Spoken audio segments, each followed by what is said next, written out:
이 시간은 말라기 선지자를 살펴보도록 하겠습니다. 말라기 선지자에 대해서 알려진 것은 거의 없고 다만 느헤미야의 동시대 사람이라고 추정하고 있습니다. 말라기서는 3차 포로 귀환을 배경으로 하고 있으며 당시 선지자인 말라기를 통해서 영적 도덕적 각성을 촉구하는 내용으로 전개되고 있습니다.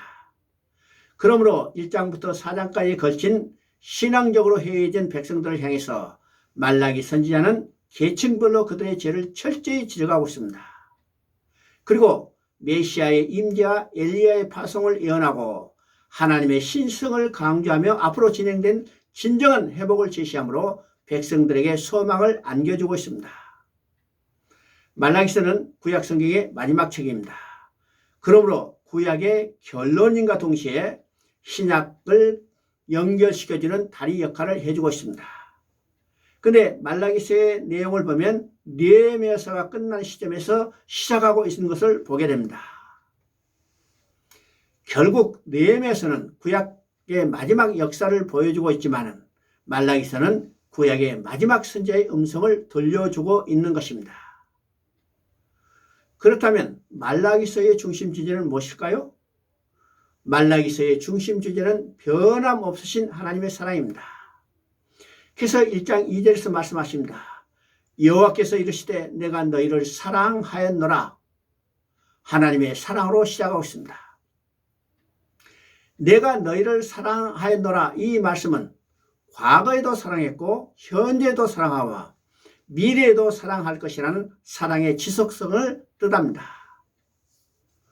그럼에도 불구하고 이스라엘 백성은 주께서 어떻게 우리를 사랑하셨나이까 하고 항변하고 있습니다. 이 말씀 역시 구약시대 전체에 걸친 인간의 반응을 한마디로 요약해서 나타내주고 있습니다. 인류의 시조 아담으로부터 오늘에 이르기까지 하나님은 내가 너희를 사랑하였노라고 말씀하시지만 인간은 어떻게 우리를 사랑하였노라고 냉담한 반응을 보였던 것입니다. 하나님께서 내가 너희를 사랑했노라. 그 말씀에 대해서 주께서 우리를 어떻게 사랑하였나이까? 이 두 말씀은요, 구약 성경 전체에 나타나는 하나님의 마음과 인간의 반응을 요약한 말씀이라면 요한복음 3장 16절에서는 말씀하십니다. 하나님이 세상을 이처럼 사랑하사 독생자를 주셨으니 이 말씀은 신약 성경 전체를 요약한 말씀이라고 하겠습니다. 즉 하나님의 사랑을 의심하는 그들에게 하나님께서는 독생자를 보내셔서 십자가에서 피를 쏟게 하셨다는 것입니다. 이것을 통해서 하나님께서 우리에 대한 자기 사랑을 확정하신 것입니다. 이것이 하나님의 가장 강한 최종적인 사랑인 것입니다. 이보다 더 큰 사랑은 없습니다. 그럼에도 불구하고 여전히 하나님의 사랑을 의심한다면 그에게 보여줄 다른 사랑은 없다는 것입니다. 그렇기 때문에 그들에게는 뭐만 나타날까요? 하나님의 진노만이 있을 뿐입니다. 말라기서는 구약시대의 마지막 말씀입니다.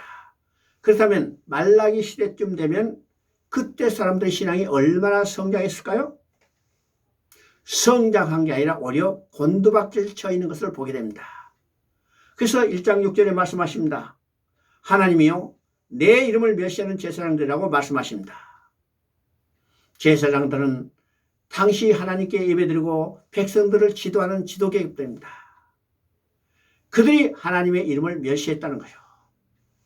이 한마디가 구약시대의 마지막 얼마나 그들이 영적으로 어둡고 타락했는가를 보여주는 겁니다. 그런데 그들은 우리가 어떻게 주의 이름을 멸시하였나이까 반문하고 있습니다. 이 말은 그들은요 멸시하고 있다는 사실조차 모르고 있다는 것이에요. 그래서 7절에 말씀하십니다. 너희가 더러운 떡을 나의 제단에 드리고도 말하기를 우리가 어떻게 주를 더럽게 하였나이까 하노도다. 이는 너희가 여호와의 식탁을 경멸히 여길 것임이라고 말하기 때문이라고 말합니다. 여호와의 식탁을 경멸히 여길 것이다. 이것은 더러운 떡을 하나님 성전에 드렸다는 것입니다. 성전에는 진설병이라는 떡이 떡상에 놓이게 됩니다. 이 진설병 떡은 생명의 떡이신 예수 그리스도에 대한 예표입니다. 그것이 곰팡이가 피도록 내버려 둔 것입니다. 그리고 8절에 말합니다. 눈먼 것, 저는 것, 병든 것, 그런 것으로 하나님 앞에 번제를 드렸다고 말합니다. 그래서 하나님은 그것을 이제 너희들 총독에게나 선물로 해보라고, 총독이 그것을 받아주겠냐고 말씀하십니다. 하나님께서 짐승으로 제물을 드리라 하신 하나님의 마음은 어떤 것이에요? 하나님이 양의 고기를 먹고 피를 잡수시기 위해서 아닙니다. 세상 죄를 지고 가신 하나님의 어린 양 되신 메시아 언약을 잊지 않게 해서 짐승의 피로 제물을 삼아서 제사를 드려야 한 것입니다. 그래서 흠이 없는 것으로 제물로 드려야 했습니다. 그런데 그들은 저는 것, 병든 것, 눈먼 것으로, 이런 것으로 드렸다는 것은 메시아 언약을 잃어버렸다는 것입니다. 그들에게는 예배가 없었던 게 아닙니다. 예배는 열심히 드렸습니다. 그런데 예배 드리는 모양은 바로 눈먼 것, 저는 것, 병든 것으로 제물 삼아 예배를 드렸다는 것입니다. 이것은 뭐예요? 그들에게 형식적인 것만 남아있다는 것이죠. 9절에 가면 그것을 하나님이 받겠느냐? 10절에 보니까 성전문을 닫을 자가 있었으면 좋겠다고 말씀하십니다. 이것이 구약 시대의 마지막에 이르러 말라기 시대의 신앙 상태였습니다. 구약 시대 사람들이 예배에 대해서 오해하고 하나님 앞에 제물을 드리기만 하면 되고 많이 드리면 기뻐하실 것이라고 생각하고, 그런 사람들이 신앙 좋은 것으로 생각하고 있는 데 했습니다. 그러나 아닙니다. 구약의 예배에 있어서 신약의 예배나 다름없이 첫째가 하나님의 사랑입니다. 그 사랑은 마음을 드리는 것입니다. 또한 감사하는 것입니다. 또한 기쁨입니다. 하나님의 사랑에 대한 인간의 반응도 역시 이러한 사랑 외에는 다른 무엇으로 대체할 수 없음을 말라기서는 보여주고 있는 것입니다. 그런데 안타깝게도 말라기 시대의 예배는 사랑이 없었습니다. 즉 마음과 감사, 기쁨이 없었습니다. 권태로운 의식만이 마지못해 유지되고 있었을 뿐이었습니다. 그들은 짐승을 많이 기르고 사는 백성이었으므로 수백 수천 마리의 떼 가운데 가장 흠없고 고르고 골라서 그들의 사랑하는 마음으로 드렸어야 했습니다. 그런데 그들은 떼 가운데 한 마리가 아까워서 쓰지 못하는 눈먼 것, 저는 것, 병든 것으로 마지못해 제물로 드렸던 것입니다. 그래서 하나님께서는 너희가 양 한 마리가 아까우면 그만둬라. 대신 내가 너희를 위하여 제물을 주시겠다는 것입니다. 그것이 보라 세상 죄를 지고 가는 하나님의 어린 양이로다 하시며, 대신 하나님의 독생자 예수 그리스도를 배은망덕한 그들을 위하여 속죄 제물로 내어주셨던 것입니다. 구약의 마지막인 말라기 4장에서는 여호와께서 아시는 정한 날이 있음을 강조하고 있습니다. 그날은 영광로와 같은 날, 그 이르는 날, 여호와의 크고 두려운 날이라고 표현되었습니다. 그날에는 두 가지 상반된 일이 일어날 것을 말씀하십니다.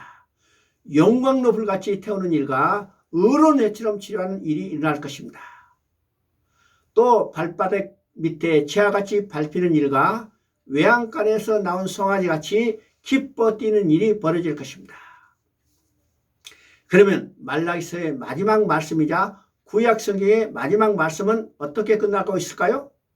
4장 6절을 보니까 그가 아버지의 마음을 자녀에게 돌이키게 하고 자녀들의 마음을 그들의 아버지에게도 돌이키게 하리라.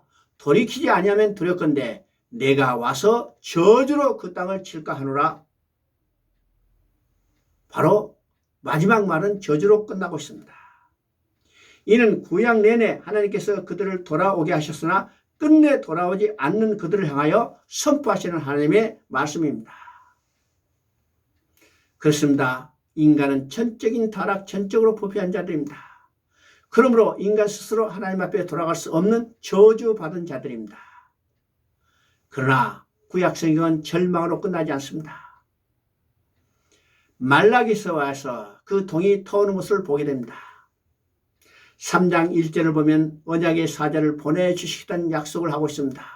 이 언약의 사자를 보내주시던 약속은 마태복음 1장 1절에서 아브라함과 다윗의 자손 예수 그리스도의 계보라 하심으로 성취됐습니다.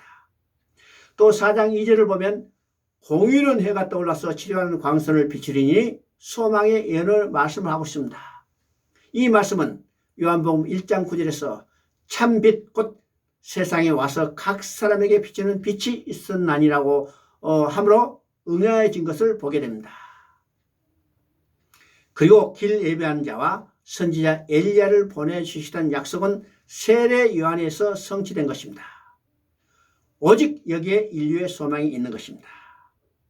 인간의 행위로는 절망으로 끝나지만 오직 그리스도를 통한 하나님의 행사에 소망이 있는 것입니다.